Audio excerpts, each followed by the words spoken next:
Bem-vindos a mais uma aula de História. Observa a pintura.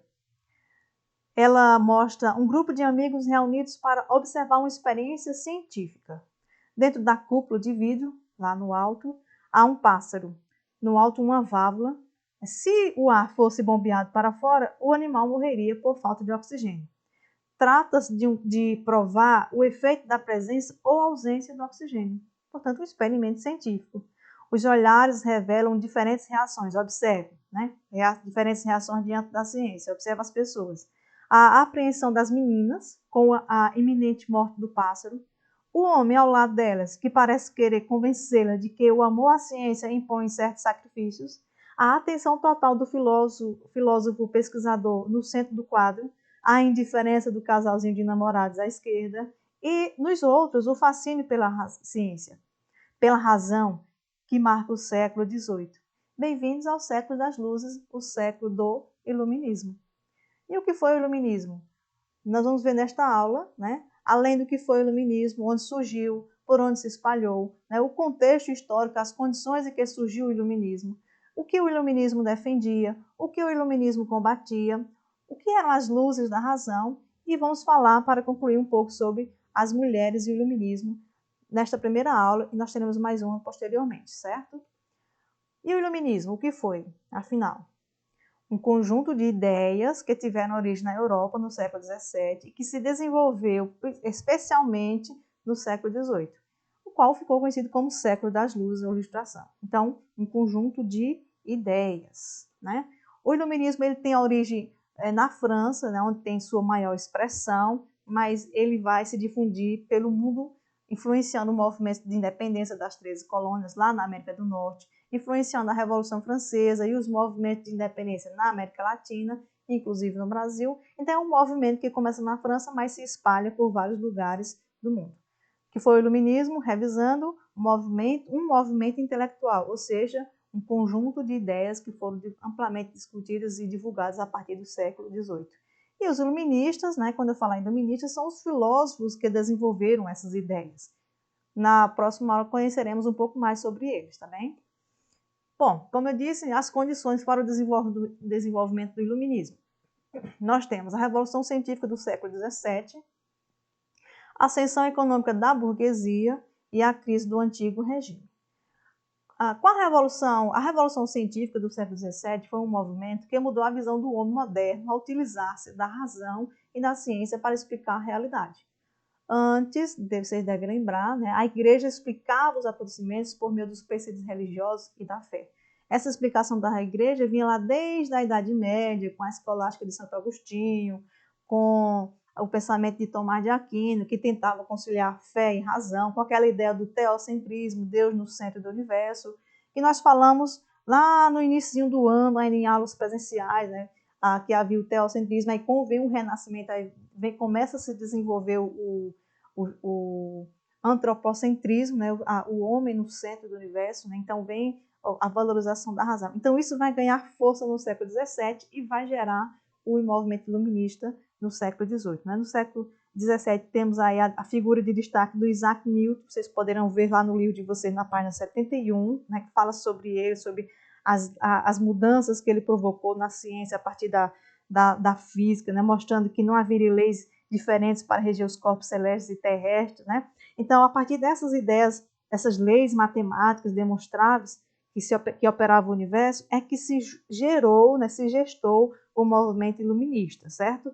Então, os seres, as coisas estariam submetidos a certas regularidades e caberia ao homem descobri-los através de sua inteligência. Era o que muitos filósofos da Ilustração pretendiam realizar, né? Examinar agora não as questões da natureza, mas as instituições humanas, com a racionalidade semelhante à de Isaac Newton, certo? E é bom lembrar que nesse período também está ocorrendo a ascensão econômica da burguesia.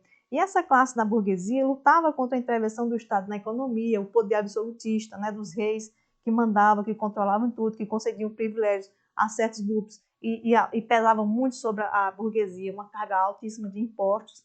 Então, a burguesia vai querer, né, financiar esse movimento iluminista, financiar uma nova ideologia, uma nova sociedade.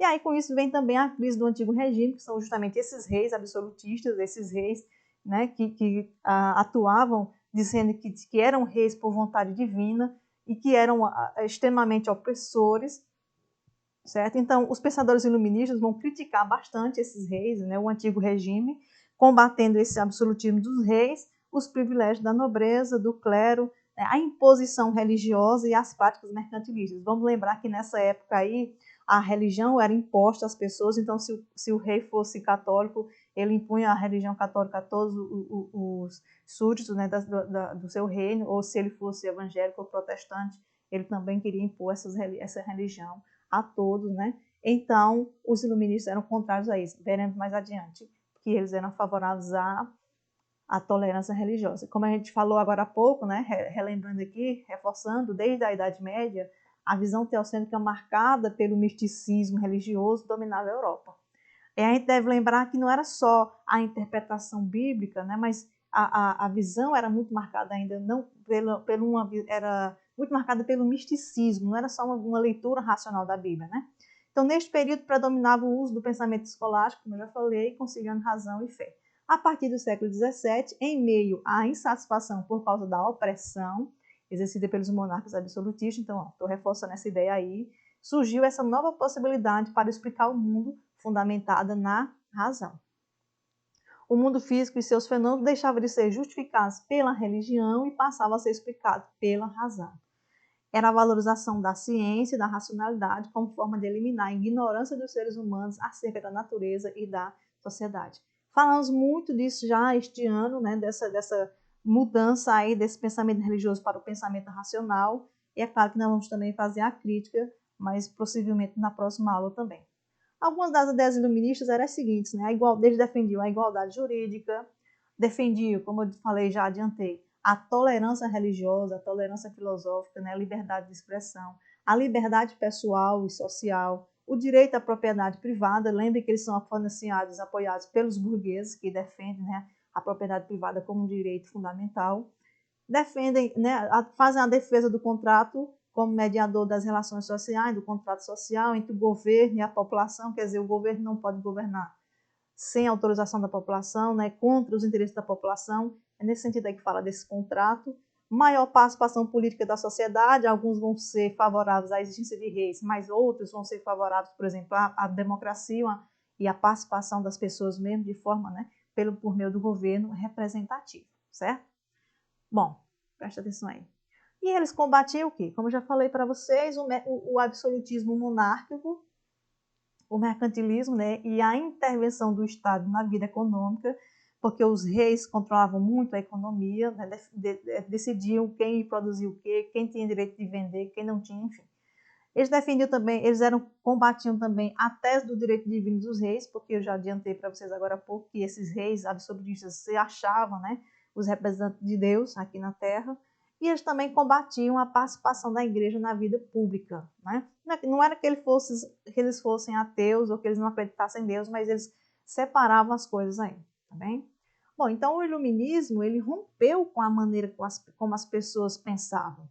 Então ele é importante por isso, né? Seus pensadores valorizavam a ciência e a racionalidade como forma de eliminar a ignorância dos seres humanos sobre a natureza e a vida em sociedade. Os iluministas, eles eram otimistas, eles acreditavam que dessa forma a humanidade encontraria o caminho da felicidade, né? Eles achavam que as pessoas ainda não tinham encontrado a felicidade porque os reis controlavam a vida delas, a igreja controlava, né? E não dava os caminhos ali, tirava as potencialidades das pessoas, né? Impedia que elas crescessem, porque naquela sociedade ela se determinava o papel das pessoas pelo nascimento e não pelo esforço, né? Pelo trabalho. Quem era nobre permanecia nobre a vida toda e trabalhasse ou não, fosse rico ou pobre, continuaria nobre. E já os outros não nobres, né, o povo, mesmo rico ou pobre, continuaria sem o direito, porque não era de acordo com o esforço pessoal, mas era de acordo com a origem do nascimento. Então, eles vão combater isso aí, certo? Bom, e as luzes, né, iluminismo vem de luz, de iluminar, né? Então, o que iluminaria a mente das pessoas, o que iluminaria a sociedade seria a razão, né? E a escuridão para eles era a ignorância, né? As pessoas serem diferentes, elas viverem no misticismo, né? Superstição, essas coisas. certo? Então, iluminar significava combater as trevas da ignorância e as superstições que dominavam a sociedade da época. Você deve lembrar, por exemplo, né, que as pessoas atribuíam a origem das doenças a castigos divinos, esse tipo de coisa, né? As matas, poderia haver seres encantados nas matas, então não tinha aquele medo de entrar nas matas e tudo mais, de explorar. E aí os filósofos iluministas, né? Para os filósofos iluministas, o uso da razão era a melhor maneira de construir um mundo baseado na verdade, na liberdade, no progresso. Né? Lembrem sempre que eles eram muito favoráveis, eles eram muito otimistas, acreditavam no progresso realmente. Acreditavam que as pessoas eram livres, autônomas e tinham a capacidade de pensar por si mesmas, né? Não precisava de ninguém para estar orientando. A ignorância gerada pela aceitação de dogmas religiosos e a submissão aos governos absolutistas tinha impedido o cidadão de desenvolver suas potencialidades. Agora, a sociedade deveria ser guiada pela razão, pela ciência e não mais pela fé e religião. Eles separavam essas duas coisas aí, certo? A razão e a fé e a religião. Eles eram críticos da igreja, porque naquela época também a igreja se colocava do lado dos poderosos, dos opressores. Então, eles faziam essa crítica bastante pesada e vocês já devem concluir a partir daí que eles foram bastante perseguidos, tá bem? E para a gente encerrar esse primeiro momento dessa aula, vamos falar um pouco mais sobre o iluminismo depois, vamos falar dessa relação entre o iluminismo e as mulheres. Olha, no século XVIII, eles já começaram a discutir a condição da mulher, mas não foram muito favoráveis à participação da mulher, né, em debates, à participação da mulher em vidas públicas, em assuntos públicos, enfim. Né? Eles discordavam dessa participação feminina. Inclusive, eles defendiam coisas assim que hoje a gente poderia entender como machistas. Né? As mulheres, eles achavam que as mulheres diminuíam a seriedade do debate. Para Rousseau, que é um dos principais filósofos, por exemplo, a natureza teria dado aos homens o domínio sobre elas, sobre as mulheres, né, e sobre as crianças, e seria natural a estrutura patriarcal da família. Para Kant, que é um dos maiores nomes do iluminismo, as mulheres não teriam sido feitas para o raciocínio, né, para raciocinar, mas para sentir. Enfim, esses filósofos, em grande parte, produziam um pensamento, quer dizer, com base ainda naquela ideia machista, certo? E peraí, ninguém defende as mulheres? É claro que sim, né? Mas vejam, mulheres é quem defendiam mulheres. Teve uma inglesa chamada Mary Wollstonecraft, foi ela que foi uma dessas mulheres que defendia, né? Acho que eu disse errado o nome dela aí. Ela dizia que o patriarcalismo é quem corrompia as mulheres. Era a crítica daquele Kant, né? Que falava que as mulheres não raciocinavam e tal. Outra que defendeu o direito das mulheres naquela época foi uma francesa chamada Mary Gouze, né? Gouze, também conhecida como Olympe Gouze, que lutou pela igualdade de direitos políticos e legais para as mulheres. Essa Marie Gouze, né? Ela publicou uma versão dos direitos do homem e do cidadão, uma versão feminina, que ela chamou de Declaração dos Direitos das Mulheres e Cidadãs, lá na França. Certo? Aí a sociedade francesa, que era altamente machista, né, não perdoou essas mulheres e algumas delas foram inclusive condenadas à morte por guilhotina. E em 1795 publicou o decreto proibindo formalmente a participação das mulheres na vida pública. Mas a luta continuou, né, e continua até hoje, certo? Então aí, ó, a Mary Wollstonecraft e a Olympe Gouze, certo? Bom, então nesse momento são essas informações sobre iluminismo e a gente vai ter mais uma aula para a gente conhecer os principais iluministas, né?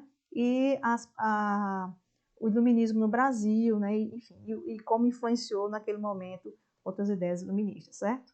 Vocês podem consultar no livro de vocês, a partir da página 71 até a página 77, que foi o que eu utilizei hoje que foi o que eu utilizei boa parte para a aula de hoje.